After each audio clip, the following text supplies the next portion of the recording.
All right, awesome. And what you'll see in the prompt anyway, welcome everybody. I'm Ted Debner. I'm the supporter relations manager for the Bicycle Alliance Minnesota. This is my first corporate bike forum that I've been a part of, so kind of excited to do this. Even though we have to do it in the virtual format this year, so we don't have our typical captive audience when we're usually on site, at one of our host businesses. But we have some pretty great speakers here to kind of go through their programs and hopefully you can get inspired about maybe some things to bring back to your own workplace. So as we get going here, so now I kick it over to our intro there. Awesome. So very simple first step here. Just throw your name in the chat box, your pronouns, and your location, where you currently are, or even where you work. Maybe that can kind of give us a good idea of who's with us. So go ahead and do that.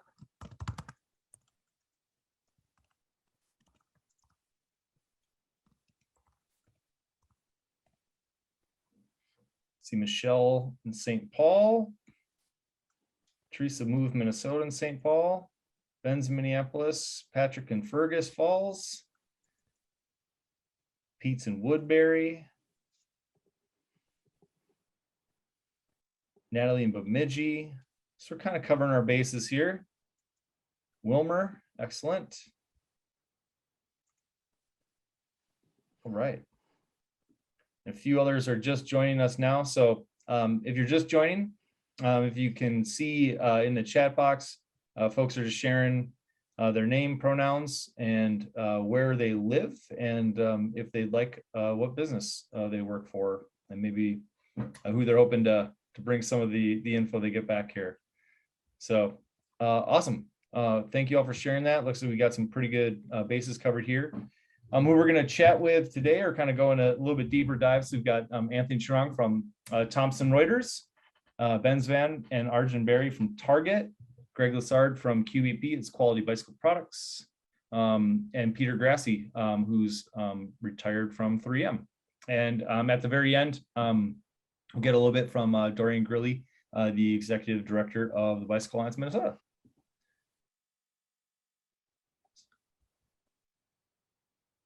All right, so Anthony, you're up whenever you're ready. Great, thanks. Can you guys hear me? I want to see some nods. Yep, great. Thank you, Ted. Thank you, Natalie. Thank you, Dorian. Thanks everyone over at Bike MN.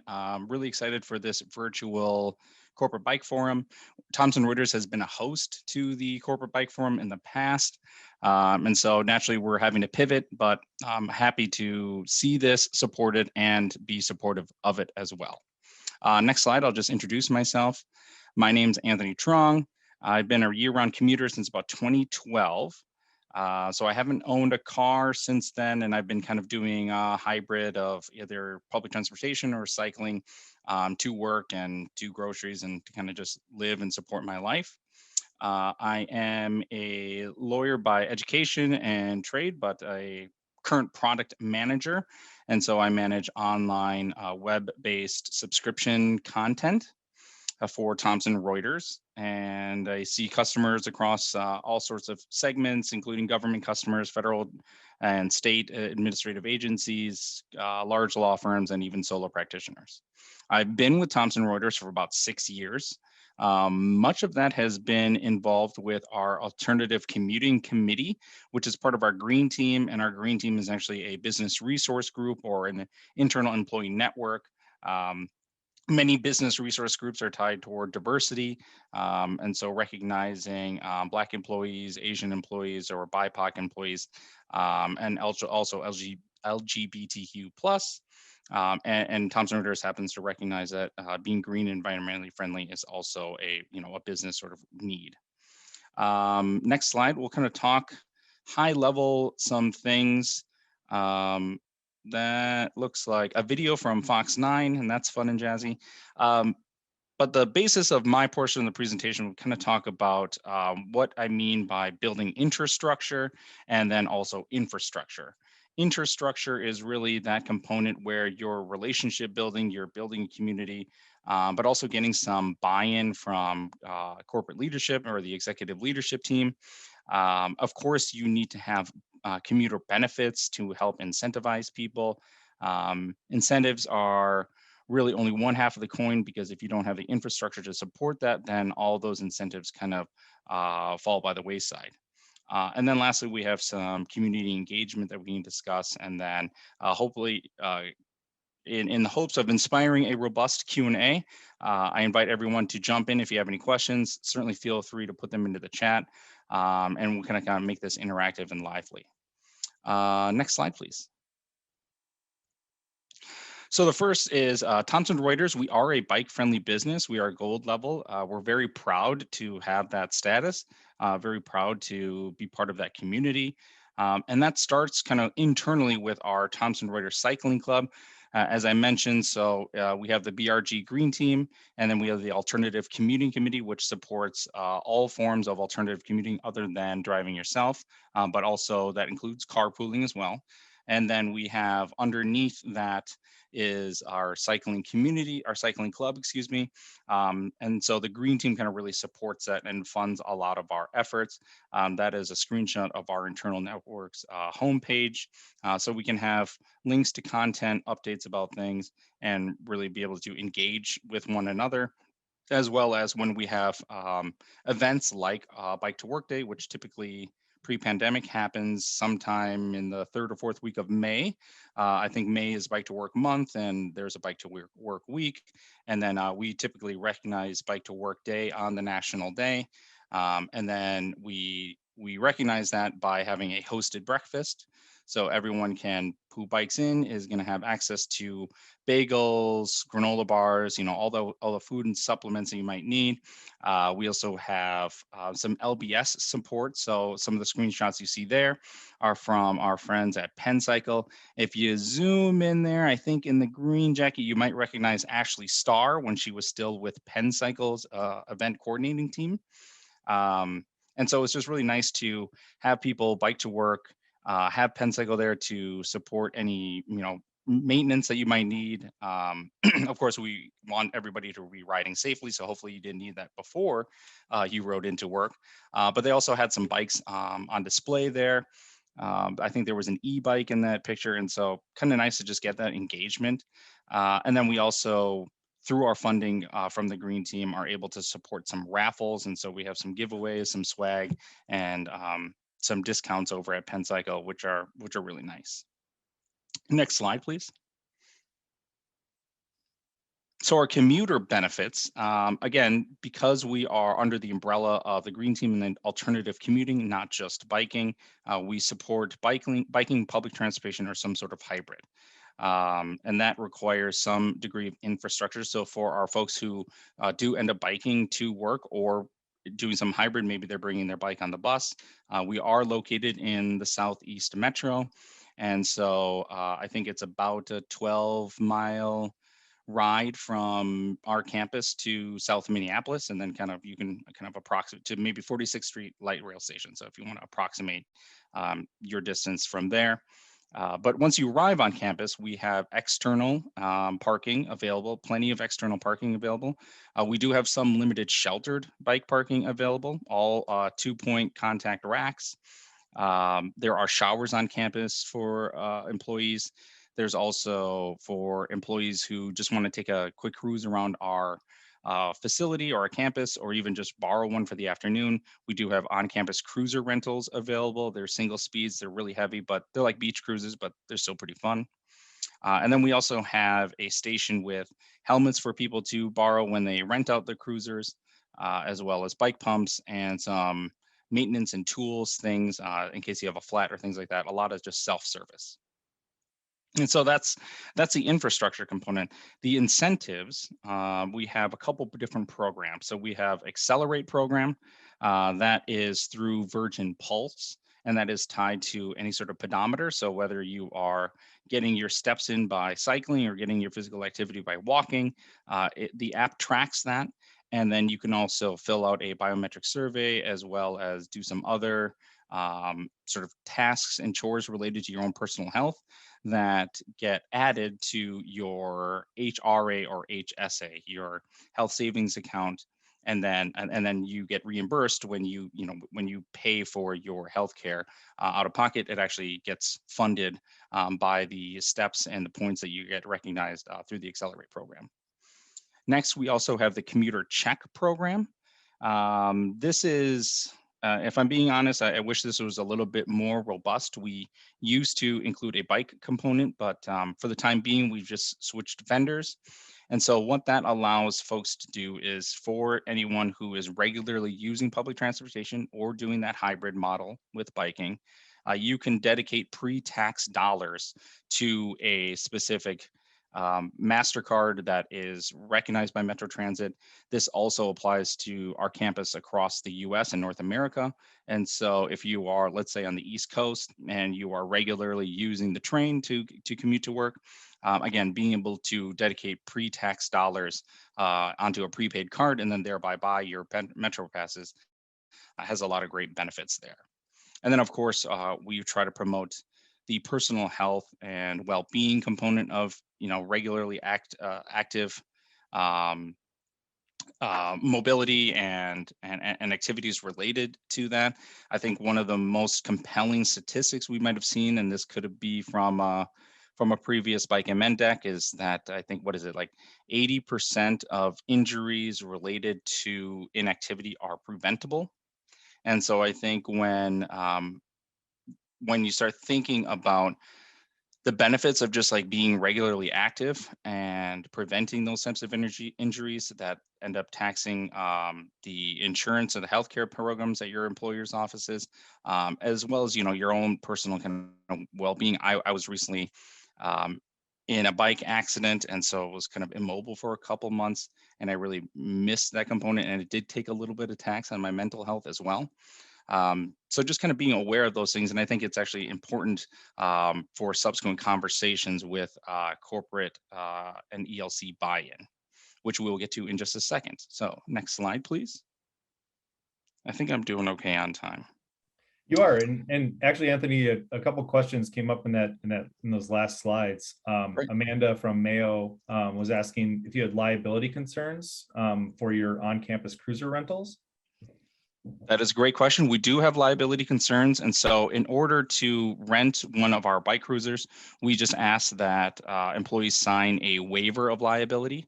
And so you can find the waiver of liability form on our internal network once it gets submitted and cataloged. And then your employee badge ID, so our badges, you get added to a database, and then you can just swipe into the locker where they have the cruiser rentals available, and then you can just pick the one that you want.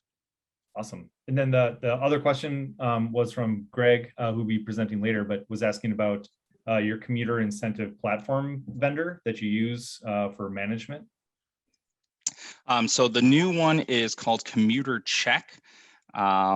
I'm not as familiar with that because it was rolled out during the pandemic, and so most of us were out of the office at the time. Our previous vendor was WageWorks, and I think we had a really good relationship with WageWorks. I'm not part of the facilities team, and so I wasn't privy to those conversations. But I do know that with WageWorks, they did offer, again, that pre-tax buy-in to a prepaid Metro card. And then they also said that if you were cycling X number of miles or days into work, that rather than using pre-tax dollars, that they would allocate $20 each month that you could use toward bike maintenance and sort of bike service. Awesome, thank you. And we'll get to Steve's question here maybe a little bit later. So we're going to queue up this this video for the Build a Bike. Is it, and anything you want to say about this one before we play it? We'll play like maybe the first 30 seconds to go or so. I'll let you decide when to cut it off. But it is a program that we've had for a number of years, and we're really proud of it. I'll let the video speak.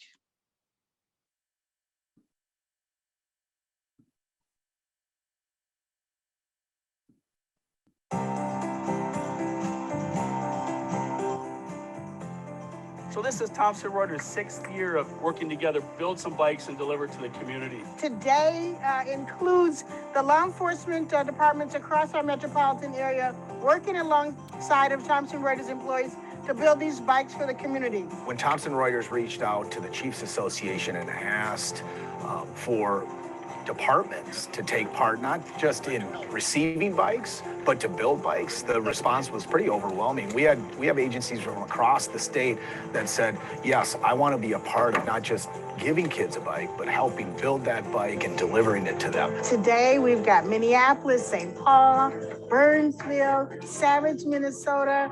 I mean, people from all across the Twin Cities community are going to be able to benefit from, the activities that we're doing today. What I really want to convey today is that this is happening because law enforcement and Thomson Reuters, the public sector and the private sector, are coming together to make a difference in our community.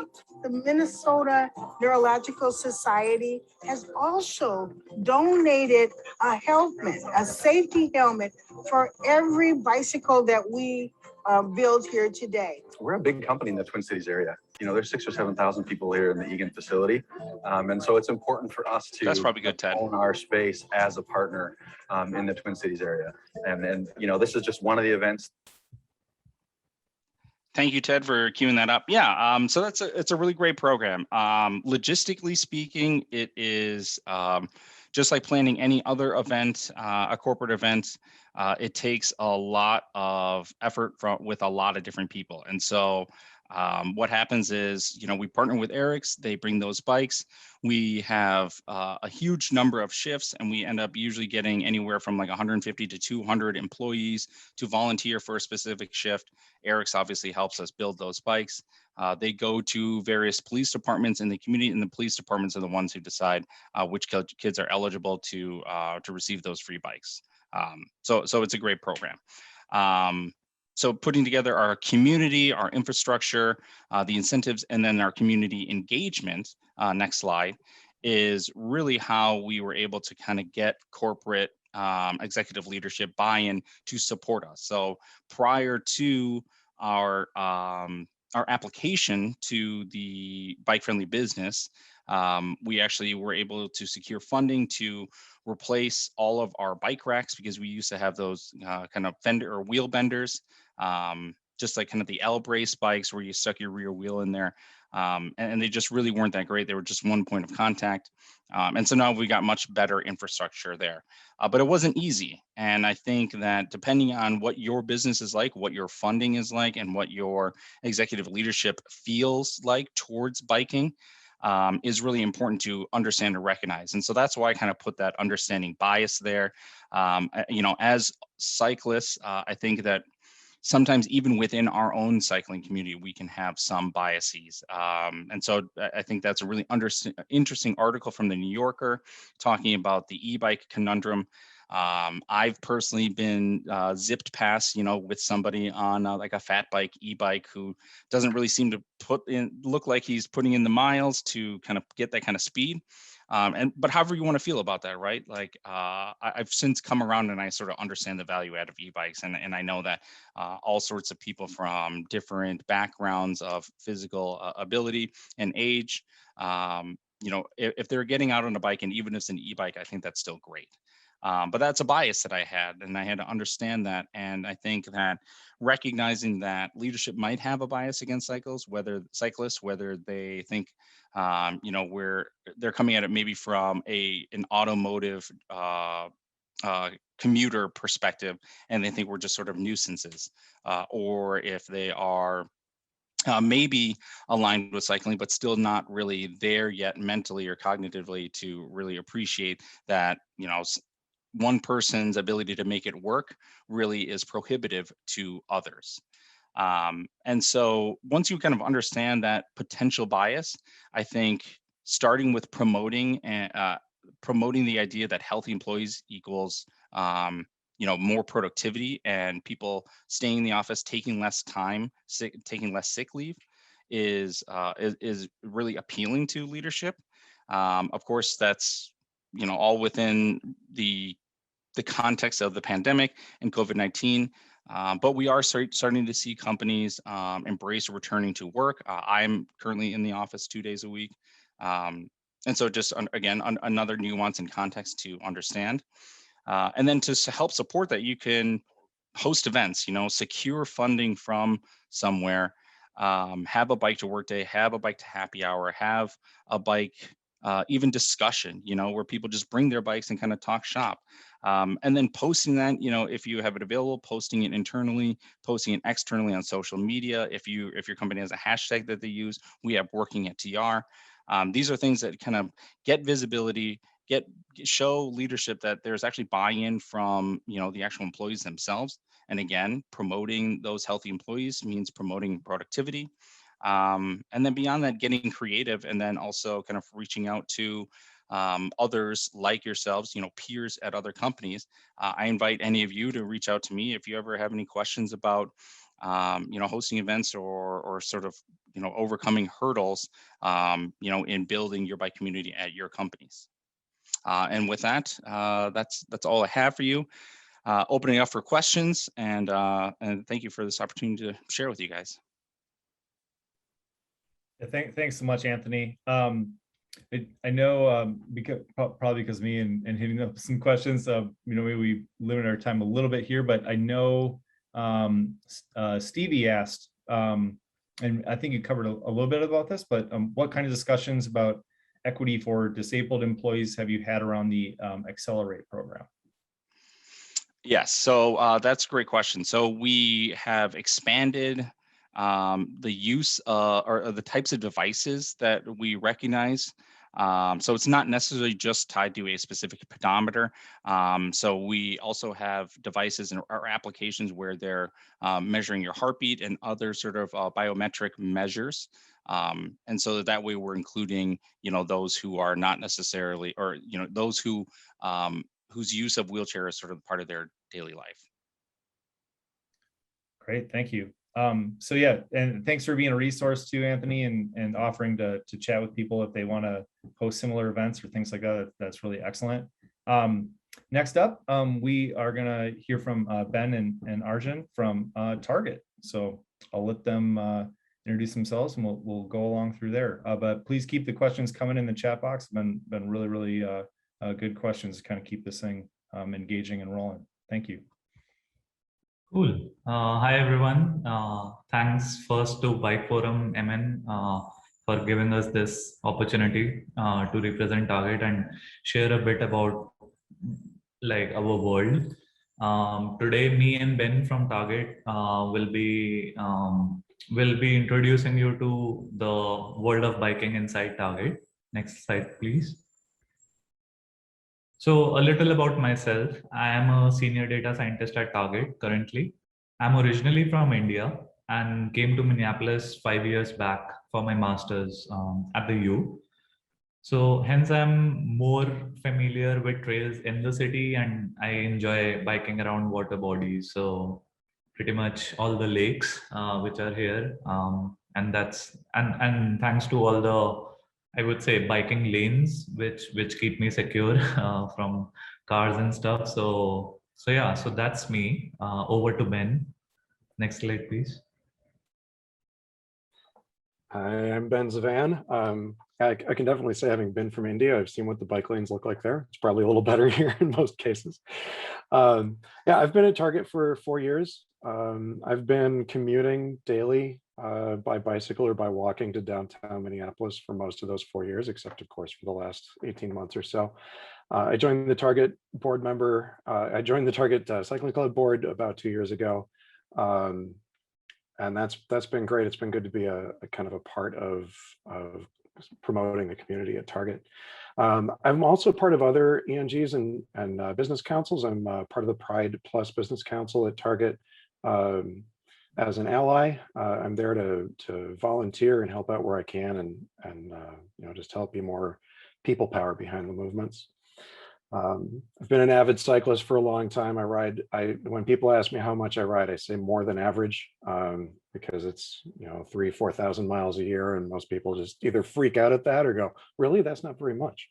And of course, I'm here to speak as myself, as a team member at Target. I can speak about Target, but not for Target. So I just want to be clear about that. Next slide, please.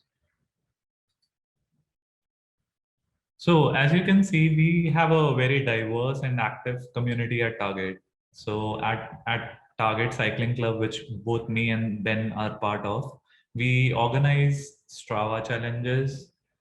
We also have brown bag lunches with cyclist speakers. And we leverage multiple forums like Slack, Yammer, and obviously Strava, like I mentioned, and there's other forums that we use. Along with our monthly newsletters to keep all the Target team members engaged. Next slide, please. So we have two different locations. One is in Brooklyn Park and one is in downtown Minneapolis. That's what we mention as North Campus and downtown. And as you can see, we have like lots of racks for bikes, and these locations both have all day, everyday access for all the team members. So it just makes it easier for commuting to downtown or to Brooklyn Park, and there's also locker rooms available. So there's a good infrastructure that Target provides for all its team members, so that there is a culture of biking. Next slide, please. We also partner with different cycling shops and have discounted parts and labors for our team members. So there's like the service and repair facilities, which we have mentioned here. And as you can see in the picture, we have all these tools and all these like mostly kind of self-sustaining things where they can basically just get everything up to speed in their bikes if they want to change anything. And like I mentioned, we also offer discount parts and labels. Next slide, please. So as we have headquarter team members located across US and even in our India Bangalore location, we have participation in our online challenges and discussions across the globe. So it's a pretty good community because we hear different kinds of like biking routes or biking issues or discussions, and it's always interesting because even when we talk about US, we have like team members in other locations as well who work for HQ, and with the whole pandemic, many people have moved outside of the Twin Cities. So it's always interesting to understand the kind of routes they are taking, the number of miles they are getting, and their experiences. And overall, like as a community with Slack and Yammer, we hear all these different voices and are able to understand how should we tailor our content to get more engagement and build that culture of cycling. The other thing which you see here is the bike to work day, which was, so this is before pandemic. And it was a big success for us because we had a lot of Target merch that we were giving out to our team members. We had many different kinds of questions around like different bikes and stuff, and primarily it was a good opportunity for us to be more visible to all our Target team members, like the new team members and people who do not know about the Target Cycling Club. So this opportunity was great for us. Over to Ben.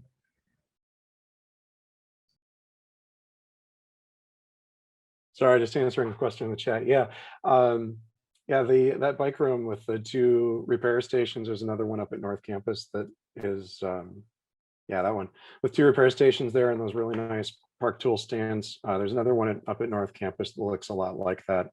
You can use these tools anytime you have access to that building. This building actually is not 24/7, but it's pretty much all day. And yeah, we had a mechanic who would come out I believe it was every Wednesday, and you can actually see on the left edge of that photo are these little repair tags, and you could put your bike up with a tag on it, see what you needed done, send them an email, and they would come out and take care of it for you and bill you, and we'd get a discount on everything. So not to break the path here and jump out of the presentation, but I just wanted to get that question answered. But yeah, it was a great service. So I'm going to talk a little bit less specifically about Target and a little more about bicycling culture and promoting it. And this first slide, actually, the Target Cycling Club, as I said before, is one of many employee networking groups at Target. And those groups help bring employees together, give them a sense of belonging. Like, people are complaining about, oh, employees don't have loyalty anymore. Well, you got to give them loyalty. You have to give them a reason to do that. And this is one of the ways to do that.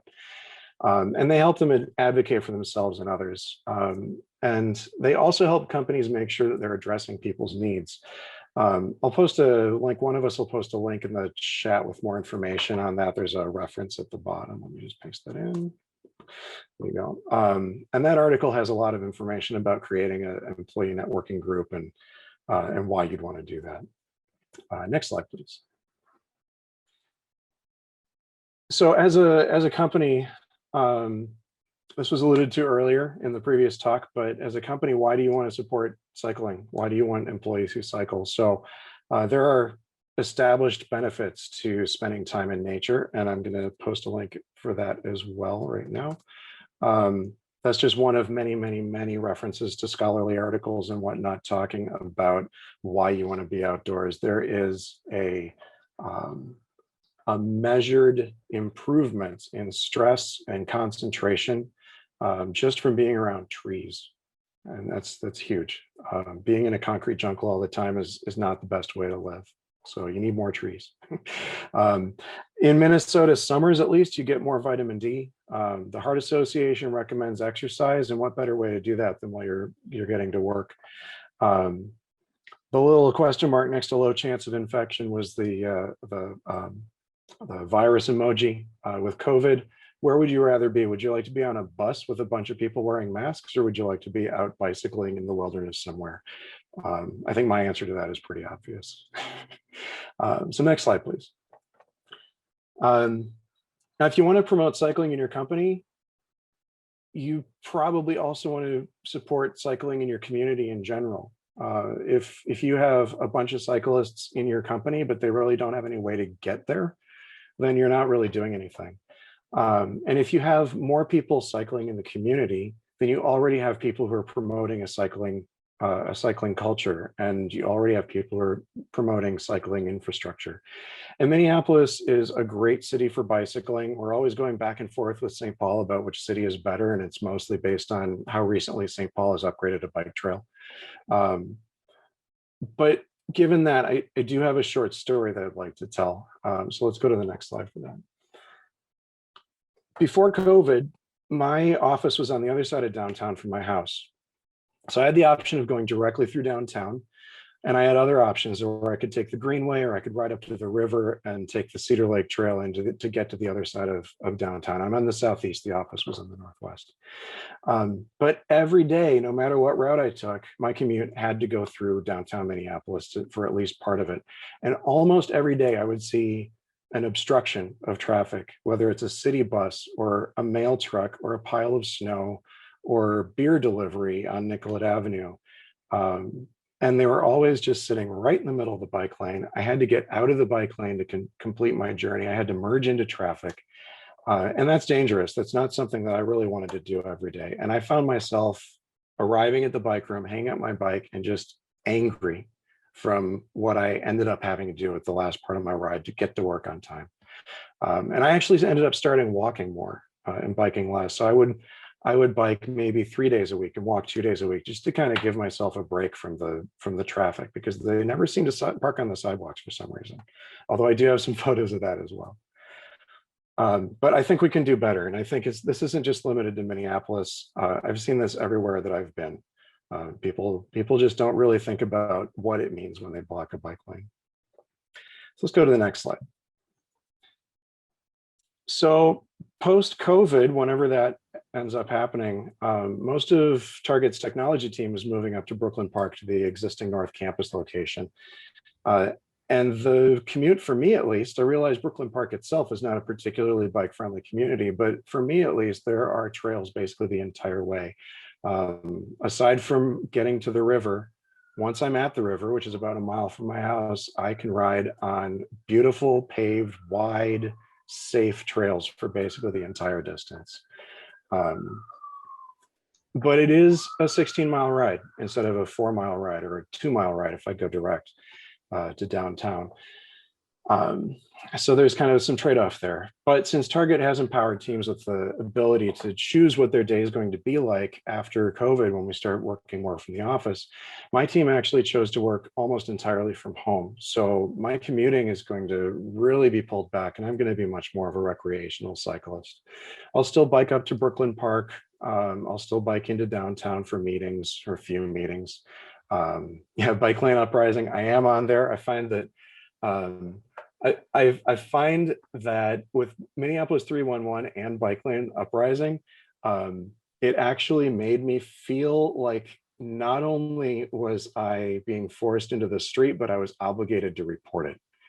And while I do think that the reporting is useful, and I definitely think that this information needs to get to the cities and whoever's responsible for those roads, cities, counties, and it needs to be addressed.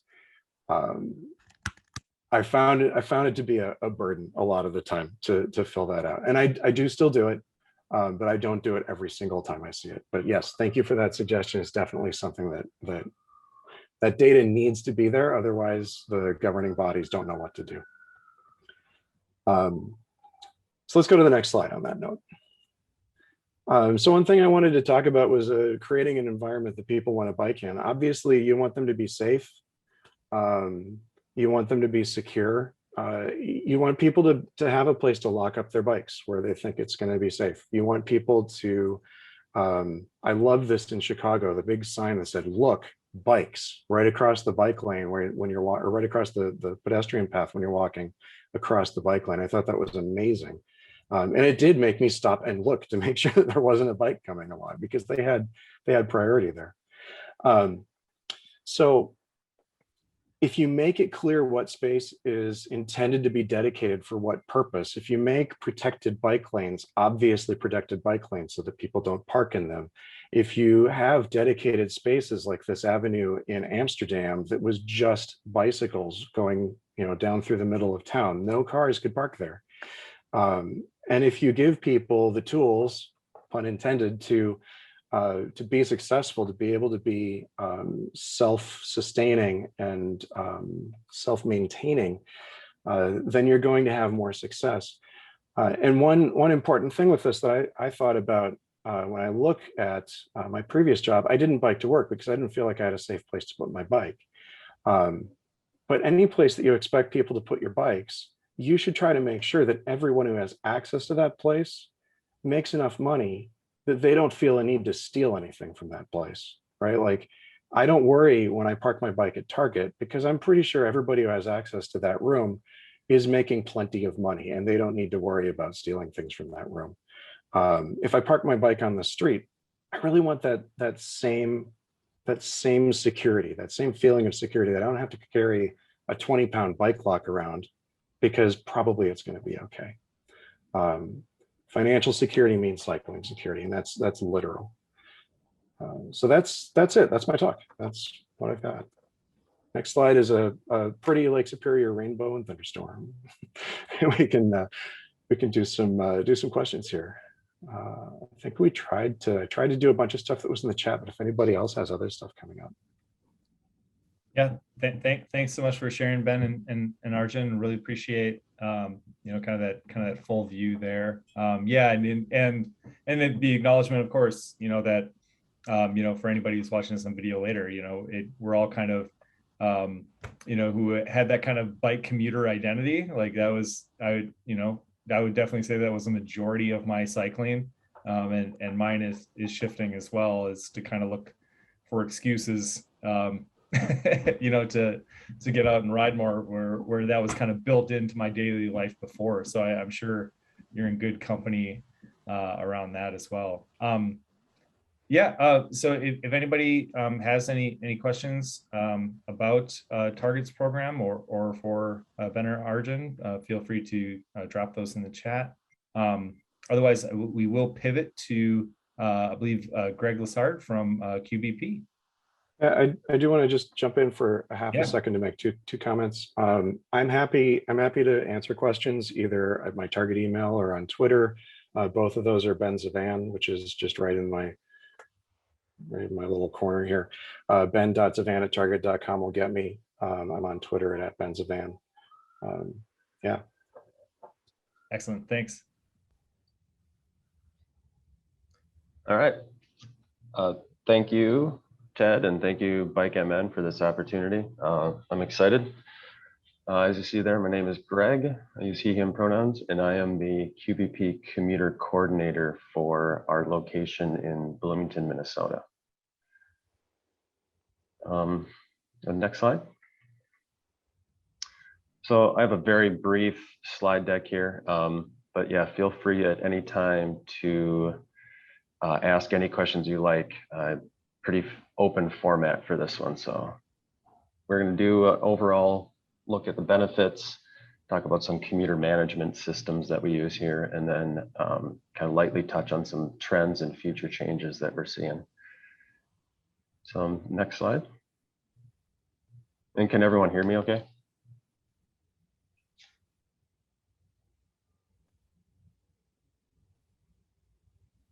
Yep, it sounds good, Greg. Oh, and I'll get you, so this is what I look like now, if you guys can all view me. All right. So history with QBP is we're fortunate and kind of a little bit different than most companies you'll talk to because we directly work in the bike industry, right? So a lot of that comes in the DNA of this company. And so what I hope to kind of help you all out with is how to bridge a gap when maybe that culture and that sense of urgency around biking and commuting may not be at the roots of the company's identity itself. So we do have a history of a formalized commuter credit incentive program that did start in the mid 2000s, I believe. So we did launch our commuter incentive platform, which we call Green Light Ride. It's at greenlightride.com in about 2009. And so the statistics I'm able to give everyone are kind of from 2009 onward, even though people have been biking here since the 80s. Excuse me? Oh, sorry. Okay, so we do pay our employees to use alternative forms of transportation when they commute to work or go to meetings off site and a couple other various behaviors that I'll get to here.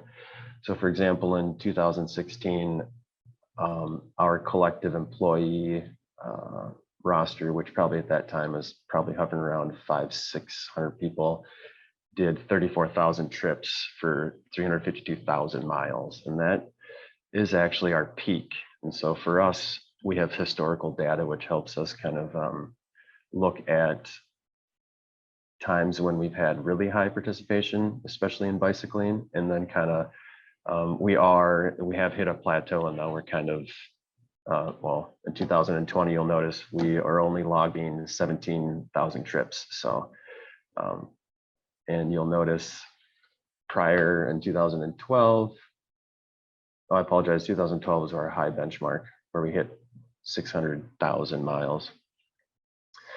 So our company paid out about $64,000 in commuter incentives for that time. So we'll go on to the next slide. All right, so a commuter benefit platform we have determined is any bicycling, whether that's e-bike or not, public and mass transit. We do carpool, but we incentivize the driver. And then we do actually do motorcycling and walk, ski, and skate. If anyone's familiar with our physical environment in Bloomington, we are actually connected or pretty much inside of a nature park preserve. And so we have employees that will cross-country ski on groomed ski trails into our parking lot. So it actually is something we do. And as it was alluded to earlier, there are physical environments that we have set up to incentivize biking, and we have done financial incentives as well, and then fame and fortune, which I'll get to later, which is not guaranteed. All right, so we'll go next. So what have we done with our physical environment to kind of reduce barriers? And to back up a little bit, I guess, we do surveys on our employees to find out what some of their barriers are. And we get a pretty good cross section of where people are at. And that's just kind of our philosophy, is to start looking for commonalities and then trying to address those. And then our physical environment and our incentives are unique to our company, but we also recognize that we needed to expand those efforts to create bike-friendly networks to and from all of our distribution locations, which now span 4 states and Taiwan as well. So we have indoor secured bike parking. Like seen, it is massive. I think the bike parking here is upwards of 100 indoor secured locations, and then we do actually have covered outdoor parking for people. As mentioned prior, pretty popular is we do have secured locker storage for cyclists, which is larger than what a normal employee would get. And those are all housed within our bathroom facilities. And so if you were to go through our bathrooms, you'd notice that we have several showers. We do have towels, soap, and shampoo that is provided for free, which is very beneficial when you have meetings and want to spiffen up before you take off at the end of the day. So we do have a bike shop that is open to any employee, and that bike shop is stocked with some of our products. So you do have access to basic parts, or I should say wearable items for your bicycle that are there free of charge. We, in some locations, have demo bikes. We found that biking isn't accessible for everybody just financially, and possibly sometimes people don't have storage at home for it.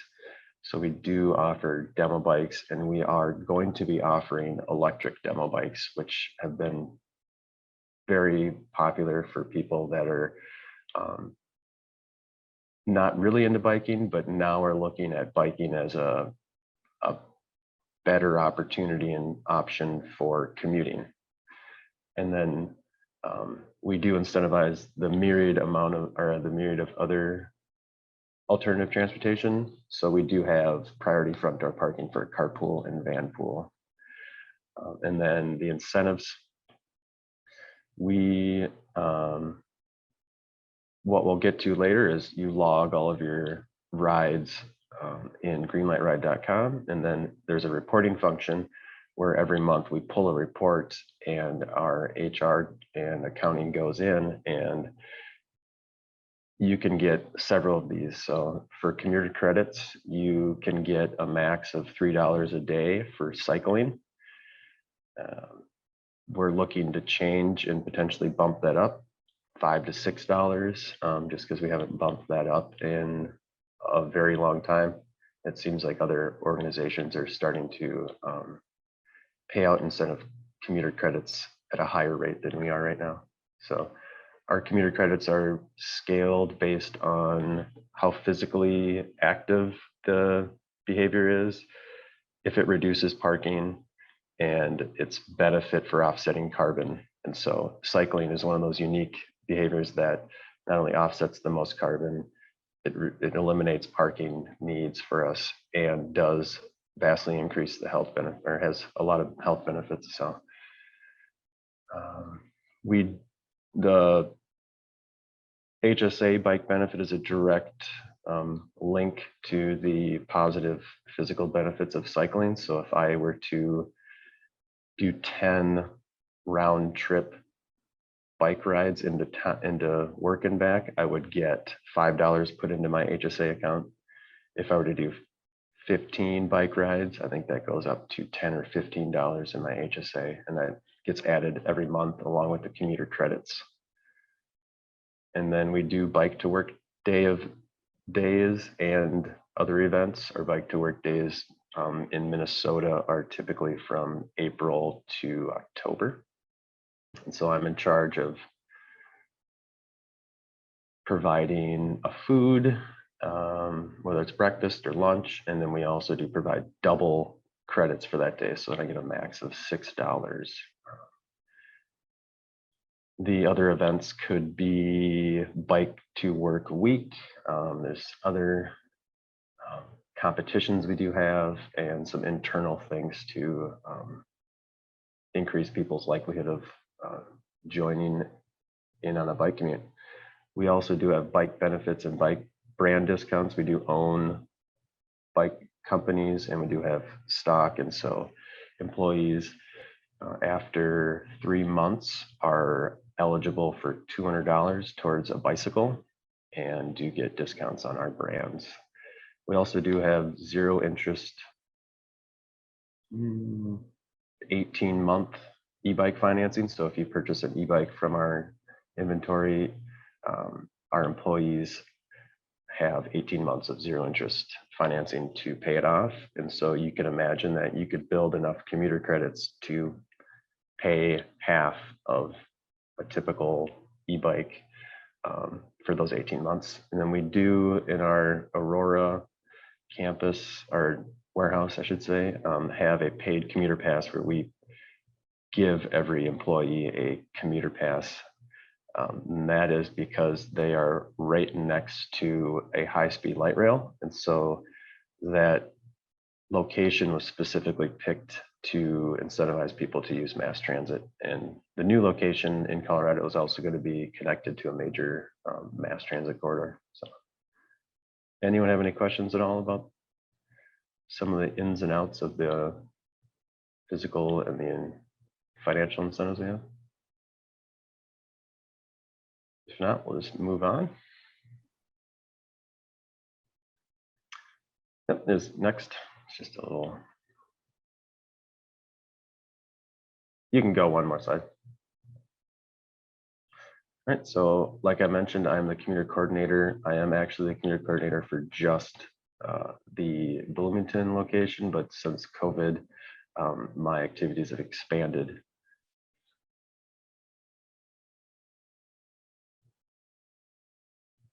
Oh, okay, so I was just reading that. I'll see if I can get to that question here. So my job is to actually manage and coordinate all of the commuter incentives that we have, to reach out to employees to make sure they know what their commuter incentives are, and if anyone is in need of setting up some of the various in-house systems we have, which would be our commuter management software, which is a website called greenlightlight.com. So just to kind of give you a highlight of greenlightride.com, we created it internally, just a very simple dashboard where you have the ability to put in your ride, and it's all based on your honor. It doesn't sync up with Strava or anything like that. It's very rudimentary, and it is dated pretty much since it's been made in 2009. A lot of things have changed, but we do an honor system. It does have reporting functionality, so I can run reports for each individual commuter type, and I can run reports by location, and I can run reports within various timelines. So I can run a report from 2009 upwards, or I can run a report for the last week in August. And so that allows you to get a good snapshot of if you were to do an event to try and incentivize more riders, like a bike to work day, you would be able to then go look at the corresponding increase, or if there was any increase in people that have submitted rides for that day. The most effective thing that we found about our commuter software program is that we do have a commuter ranking. So you can go on there at any time during the day and you can see how many miles and how your commuting numbers stack up to other people, and that can be by mode or by overall credits. So the top 20 of every year get additional incentives, more money, and then last year we did a customized bicycle top cap, which we designed, and then so those people get a one-of-a-kind little memento for being a top 20 bike commuter. And I think QVP is up to about 800 employees, so that's a pretty big accomplishment, especially when we have places in Reno and Colorado that have very nice weather. And then lastly, our biggest incentive for people to ride consistently has been our Commuter Bike League, which is a competition where teams are created. You opt in to do it, and then a team is created, and then you have head-to-head matchups where you try and get as many miles ridden so that you can beat the other team. And it's based on how many trips you have and then how much your overall mileage is. And so this year we had to change it from a commuter bike league to the quality bike league, because we now have 60-70% of our workers are probably now remote. So to incentivize it, we loosened up a bunch of the rules and kind of made it in a bigger, more inclusive competition, which is really fun. I think this year the winning team did 2,000 or 3,000 miles in 1 week, and they only won by about 46 miles based on the team. So it's a really good incentive for people as competition, it seems like. So that is built into our software program. So if you click on the next slide, this will be the dashboard that I see every day. So you'll notice one of the things that we like to do is always tie this back to CO2 saved. And my lifetime miles are up to 20,000. You'll notice I can see all my rides that I have logged, and then I can go and I have saved rides, so I don't have to remember how long I rode every day. And just drop down, you click in there, and then you can pick what mode you have. This is nice because you can pick two. So I bike and bus, which is very common. So I can split and acknowledge that I bussed 6 miles and biked 10. And so I get credits for both of those behaviors. And so that's kind of a little bit about what that looks like. I think our top commuter has over 100,000 miles logged since 2009. So that is a substantial amount of commuting to work. So I can go on here next. Moving forward. So as mentioned, we have a dramatic change in where our employees are and their access to commuting or need for commuting. And so I'm going to touch on that. And then what I'd like to mention is that the reason for additional resources and my role and the role that we are looking for going forward is that everything that we're doing when it comes to commuting is directly tied to our 2030 carbon neutral goal. And so effectively our commuter incentive program is kind of like a carbon credit program that we kind of view. So for example, we pay out, and that's kind of our way of being able to increase the amount of non-traditional or alternative commuting that happens if it's necessary, so that we can tackle a very large goal of becoming carbon neutral as a company. And so everything that we're doing right now is just trying to increase that ratio of people that are using carpooling and mass transit and biking, so that all that carbon offset can be put into our goal. And for remote employees, last year was interesting. We had good numbers until everyone went home, and our carbon footprint for commuting to work has plummeted, which is very good. But now we have a whole growing number of our employees that are now working remote, looking for things. How do I ride? How do I get incentives back? And so we did create, or we are trying to create, a new incentive for remote employees where you can do an errand, and if you log that errand, which is a non-recreational bike ride essentially, so any errand that you do, you can log, and then the company will also get those carbon offset numbers put onto their bottom line for the carbon neutral program. So it's a growing opportunity for businesses to pretty much buy or to claim the low carbon emission commuting and transit behaviors of their employees when they're off of work, doing all those errands and small trips that add up to just a lot of CO2 in the air. So thanks so much, Greg. I just in the interest of time, we'll probably cruise over to Pete's presentation, but if we have time for questions for Greg at the end, or please throw them in the chat, and maybe you can answer them that way as well. And I think it's a really good way to kind of talk about those like out of work activities and things like that, and trying to build like more of like that lifestyle change behaviors. And I think that's all super important, and I like that that's going to be a component as well. So next up is going to be Pete Grassi, who's a retired employee from 3M, and I'll let him kick it off, and then we'll wrap up with Dorian after that. But please keep some questions coming in the chat box, and the other presenters can kind of address those as we go along here. Thanks so much, everybody. Thanks. Can you hear me now? Okay, so I'm Pete Grassi. I'm a year-round cyclist. I've got 4 bikes in my rotation. I'm a chemist by training, but at 3M, I was a technical management. I've been retired since 2016 after 33 years with the company. I'm proud of getting 3M, helping to organize our bicycle user group, which is what we're talking about today.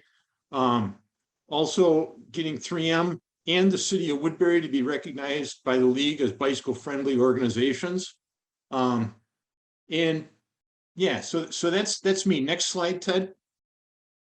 As we talk about 3M, this is kind of the culture of biking pre-2013. And I took this picture, and honestly, I've never figured out whose bike this is. I have searched around, I don't know, but it was kind of pre-2013. It was a bunch of folks, just a handful bike commuting, and not any real support from the company. Next slide, Ted.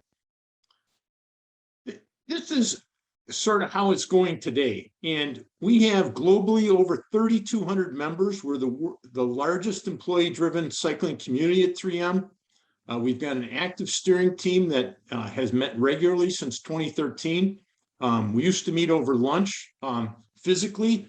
Now we still meet over lunch, but it's virtually by Zoom. We have had recognized as gold for the 3M headquarters with bicycle friendly business. We started out as bronze, and now we're gold, which we're very proud of.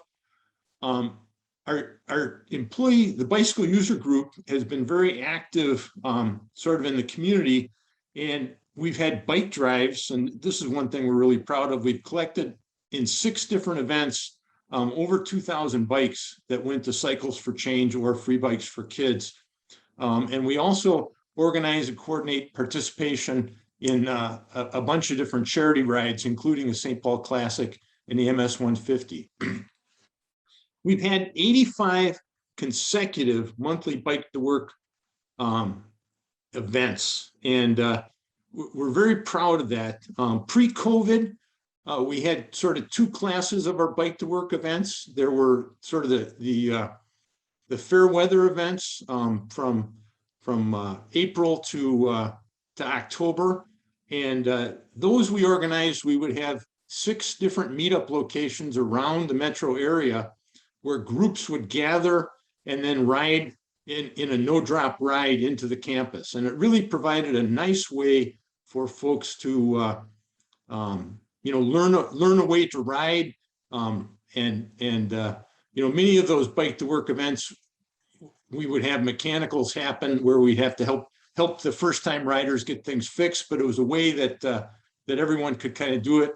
And then in the winter, our bike to work events would be, we would meet someplace in St. Paul, usually by the depot, and then ride as a group, smaller group. And then as we would return back to that location, we'd have dinner someplace, pizza, downtown St. Paul. So we've continued sort of the monthly bike to work events, even during COVID. Although there's very few people going into our campus, we've still kind of organized that. I've got slides about most of these other things, so let's go to the next slide, Ted. One of the things that this is an employee user group. It's really employee driven, but we've engaged executive sponsors. And so we've got senior leaders who are in our healthy living global benefits. We've got brand, we've got a facilities vice president, and we've got a corporate safety and hygiene person. And so it's a really good cross section. And it's a way to get support for the organization, for the bicycle user group. It's not one of those top-down things, but it's more this group brings things up to the executives and tries to move things forward. We'll go to the next slide, Ted. The National Bike Challenge was something that we participated in starting in 2013. And it was really a way that it helped us organize our bike community. And over the course of that, it really united the 3M cyclists. And we would have people, 3 or 4 cyclists in Belarus, some in Ecuador, some, just all over God's green earth. We had people, and it was a way to connect with them. In 2015, in 2014, we were second to Trek. And so we really set it as a goal that we wanted to beat Trek in 2015. And we actually had 2% of our global workforce participating in this event voluntarily. So it was quite a thing. And we did beat Trek, and we actually kept track of our executives who logged miles. And for glory and honor, we would post, which executives were at the top of the heap, which some appreciated and some didn't. The National Bike Challenge continues through the League of American Cyclists. We have not found it as engaging as it used to be, and so it's not something we're participating in now. Go to the next slide, Ted. One of the things we've done, and this has gone on even in COVID times, is we continue to have education events. And these are some of the topics that we've had. One of the fun things we did recently on bicycle maintenance is we had Kelvin Jones and Truman from Park Tool sort of take questions from people that we had pre-set up, and then they had a bike on the video that they showed how they were going to fix it. And it was really quite a lot of fun to have those guys do that. When pre-COVID, we had those guys actually come to the campus and hold an on-site fix-it events. We have taken to Zwift, and we've had events to train people on how they can do sort of indoor cycling. And now we have in the winter, we have 2 different Zwift groups that are weekly rides that one is a St. Paul based ride and one is a Europe based ride. And sometimes they're all together. So that's been a lot of fun with those. We've had folks from the St. Paul Police Bike Patrol talk to us, and things about bike camping, winter biking, all kinds of things. And we have those all within our corporate ecosystem to be able to, people can bring those up and look at them at their leisure as well. Next slide.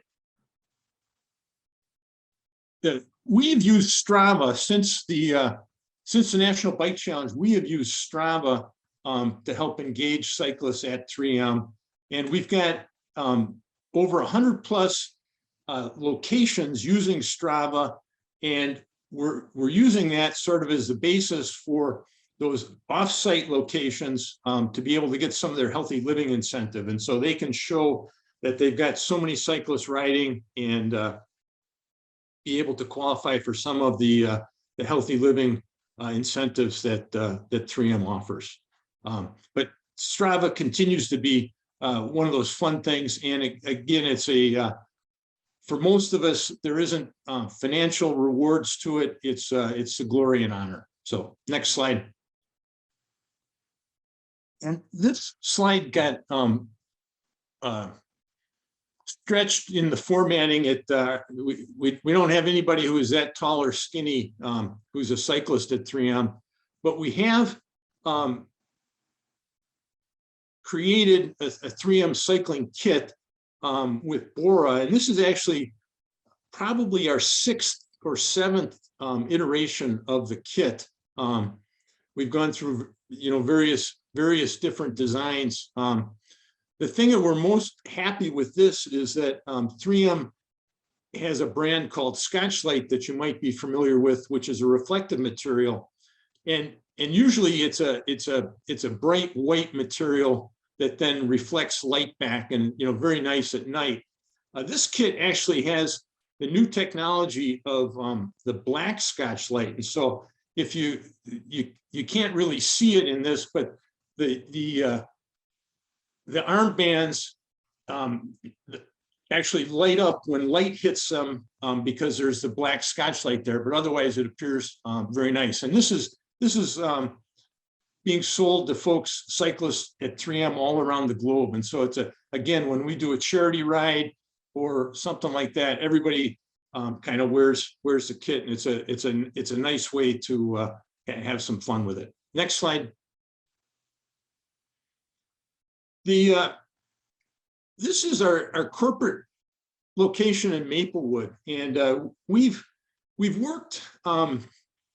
This is a Strava heat map of where the cyclists come in to our campus, and we've worked with the surrounding sort of municipalities and organizations to try to help get cycling better around 3M. We called it our last mile project because there was great cycling infrastructure all around 3M, but there were some serious gaps. And so we worked with MnDOT to fix a gap along Century Avenue as it went under 94, and the similar gap on McKnight as well. So we were able to lobby and get bike paths put in along there.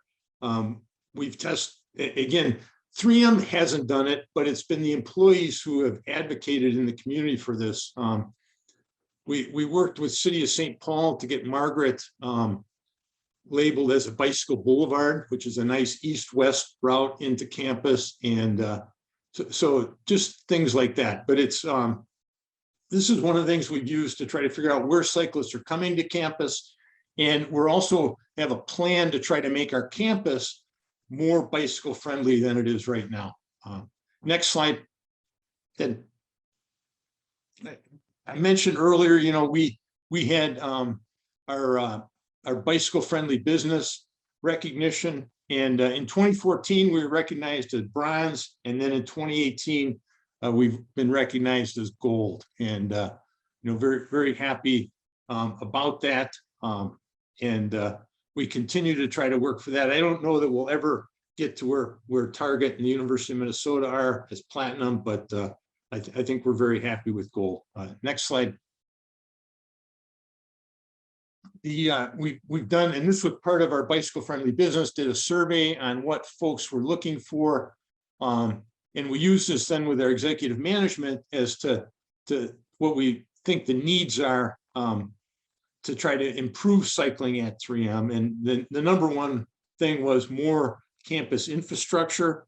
The second was lockers and shower facilities. There's some of the buildings have those and some of the buildings don't. Our campus actually has 20 some buildings on a square mile campus. And so some have showers and lockers, some don't. We've really improved our bike storage and parking.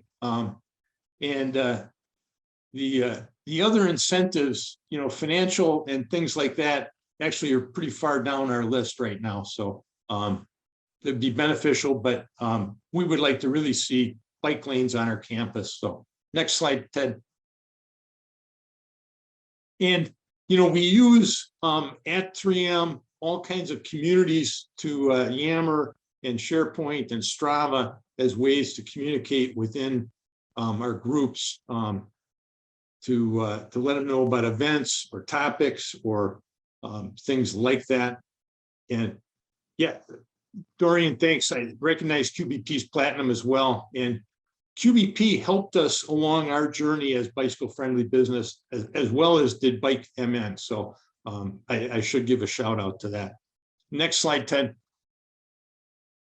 And, you know, 3M has started partnering with Bike MN on the St. Paul Classic. And I understand the St. Paul Classic now is sold out. So tough luck if you didn't get your spot yet, but we've been happy to partner with Bike MN on the Classic the last couple of years.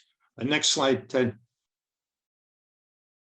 We're really excited about this, and we have an event coming up in early September where we're partnering with Free Bikes for Kids and also the Sana Foundation, and we're going to be distributing, and Bike MN, I think, are part of this as well.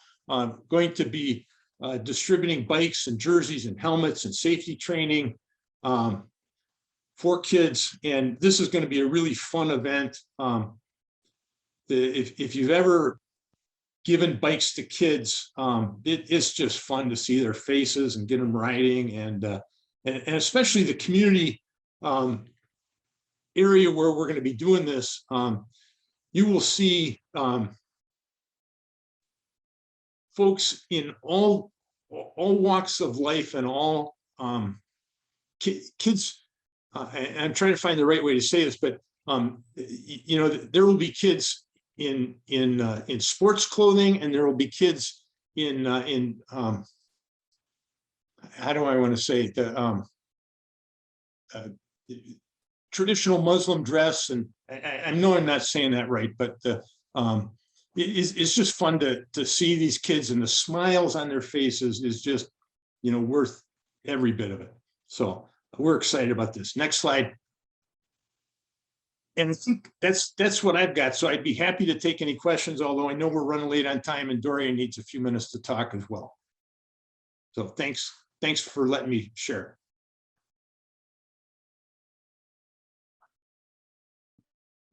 Yeah, that was great. Thanks so much, Pete. You know, I know a few others have mentioned some of like their app tracking they've used, things like that. I did drop a link to one of the things we did at Bike MN was try to put all those resources in one place. So if you scroll up, you see that other maps apps might be of use. It's worth checking out, especially if you're not familiar with these. And some of them actually work together. You know, there's Love to Ride, just pulls data from Strava and some of these others too, and they're really easy to plug and play. You really just need a smartphone. You don't have to, you know, necessarily have other fancier bike GPS units and things like that, but those work too if you have them. So really good things to use if you're trying to kind of track with your employees or friends or just for yourself too. Yeah, that's excellent. Go ahead and throw questions in the chat for Peter if you have them for 3M and those programs as well. But otherwise, yeah, we'll shift over to Dorian to close us out today. All right. Next slide. I just wanted to share with everyone that we've been working on a strategic plan for the last year. But it really hasn't changed our core message. I've been using this slide for a long, long time in my power presentation that we're about biking and walking more and driving less. We're not an anti-car organization. So next slide shows our new mission and vision. It's a little more general, and it includes walking when our previous ones did not include walking, and it includes rolling. So all non-motorized types of transportation. So, but what I wanted to talk to you about, next slide today, is what's been going on in Washington, D.C. and St. Paul. But before, I wanted to show you one more slide that I use. And it's just a thrill to see communities big and small and businesses big and small, seeing that the Bike Friendly Business and Bike Friendly Community program are a part of the puzzle that can help create thriving and sustainable communities and businesses. It's amazing to see what's going on. And I'd encourage you to go to our YouTube channel and check out some of the videos that were on our bike summit this year, especially the one from Fergus Falls. It's 5 minutes long, where they talk about the bike friendly businesses in Fergus Falls. And next slide. There's actually 97 bike friendly businesses, 32 bike friendly communities. And next slide. I just wanted to give a shout out to Fergus Falls. They made the top 10 list of the League of American Bicyclists, and Walker, with 8 bike friendly businesses and 950, has the most per capita in the nation. And Walker is actively pursuing increasing that number from 8. But as I said, next slide, what I wanted to chat with you about is what's been going on at the Capitol and in Washington, D.C. And of particular interest is in 2021, the legislature, in one of their special sessions, when they finally agreed to the budget, they put $5 million for safe routes to school and $5 million, the first ever $5 million, for the active transportation program. And what's interesting is that instead of it being bonding money, which can only be used for infrastructure, it was part of the federal, the surplus that the federal stimulus created. So it's one-time funding, but it's from the general fund, and they can use it for pretty much anything they want to. And what MnDOT is going to do, I think, in a big way, is fund active transportation planning in communities around the state. And I know Pete and Anthony, and I know Target has been involved, and QBP for that matter, have all been involved in reaching out to the communities, surrounding communities, and talking to them about their infrastructure and programming, and getting involved in that infrastructure and programming. So watch for and encourage your community to apply for money to do an active transportation plan, or a bike plan, or walking plan, and all of the above. Other things, simply said that they basically updated the e-bike laws to correspond to what's going out the door in bike shops. The 3-level, 3-class. Class 1 are pedal assist up to 20 miles an hour. Class 2 is a throttle, and Class 3 is pedal assist up to 28 miles an hour. There really wasn't any other major policy language except the simple one that our legislative committee came up with, and they realized that the 3-foot passing law and other things didn't apply to bicyclists riding on the shoulder.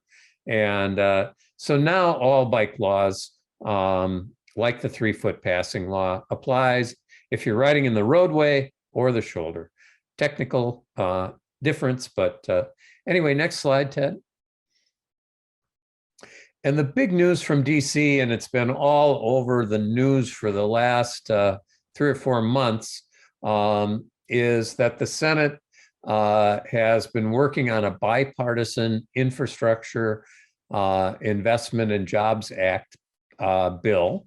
And it's been widely, and I'm sorry, that's a 1 trillion bipartisan bill, not a 1 billion bipartisan bill. And what it includes is 70% more for biking and walking in the Transportation Alternatives Program. So not only is MnDOT going to have more state money to spend, they're going to have a lot more federal money to spend. And that is done mostly through the districts and the metropolitan planning organizations like the Metropolitan Council. So get involved in your community and make sure that they're applying for that money and that they have good projects in the pipeline. The other, go back one. The other important thing to note is that the bicycle commuter benefit and e-bike tax credit are probably going to be part of the non-bipartisan reconciliation bill that they're working on as we speak. Very controversial, lots of politics involved. In my opinion, it includes all sorts of good stuff like climate and equity and safe streets for all, and that bike and pedestrian programs are eligible for other programs. As noted above there, the infrastructure bill includes, I think, some of the strongest safety language for vulnerable users yet. So, and next slide. As Pete mentioned, the St. Paul Classic is sold out, and as Ted mentioned, next slide, there's still room at the Mankato River Ramble. And if you haven't been to Mankato to see the mural on the grain elevators right downtown, it's very striking, and I think it does a wonderful job about talking about the history that's been of Mankato and the importance of the indigenous people and other people of color have brought to Mankato. So that's really all I have today. Again, thank you to all the presenters. I put some comments in the chat. It really is amazing to see what's going on in 2 gold and 2 platinum bike-friendly businesses. It's pretty neat to see that message is of interest all over Minnesota. Yeah, thank you so much, Dorian, and thanks to everybody who attended and presented. And I know Natalie's been at the switches in the chat box as well, or on the slides. And yeah, so if this is not familiar to everybody, I know we've mentioned a number of times like bicycle friendly businesses. So that's a League of American Bicyclists program. And Dorian, Bike MN offers support to Minnesota businesses interested in that. Is that accurate information? Yes, yep. Natalie and I and other staff members are more than happy to help businesses and communities work their way toward achieving a ranking from the League of American Bicyclists. I think it's I love the message from the mayor of Walker. He says, I don't know how much value it added to the community, but I know that hanging up that bike-friendly community sign added value to every piece of property in town. And he's a realtor. Excellent. Yeah, I love it. Well, again, thank you all so much for coming. We're rolling right towards 1 p.m. here. But please do reach out to us, info@bikemn.org. We can get you in touch with some of our great presenters here, or if you just have questions for us as well. So thank you again all, and have a great rest of the day.